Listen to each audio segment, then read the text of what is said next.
रुग्णसेवेत सदैव अग्रेसर असलेले आणि नावारूपाला आलेले ॲस्टर आधार हॉस्पिटल सामाजिक उपक्रमातही कायम कृतिशील असते। शासनाच्या वृक्ष लागवड मोहिमेला बळ देण्यासाठी हॉस्पिटलच्या वतीने कोल्हापूर शहरातील विविध ठिकाणी वृक्ष लागवड मोहीम राबवण्यात आली।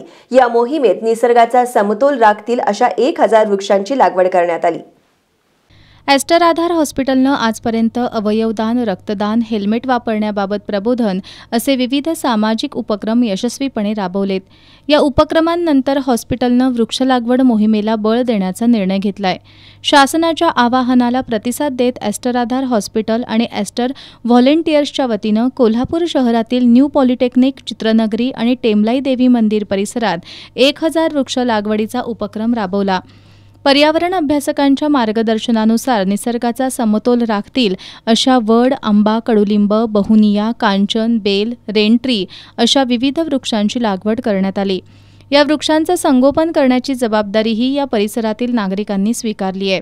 ॲस्टर आधारचे व्यवस्थापकीय संचालक डॉक्टर उल्हास दामले, संचालक डॉक्टर अजय केणी आणि डॉक्टर अमोल कोडोलीकर यांनीही या उपक्रमात उत्स्फूर्तपणे आपला सहभाग नोंदवला। जागतिक तापमान वाढीला सामोरं जात असताना आता वृक्ष लागवडीशिवाय पर्याय नाही, त्यामुळे आम्ही हा उपक्रम हाती घेतल्याचं डॉक्टर उल्हास दामले यांनी सांगितलं। ज्येष्ठ पर्यावरण आणि वन्यजीव अभ्यासक सुहास वांगणकर यांनी हॉस्पिटलच्या या उपक्रमाचं कौतुक केलंय।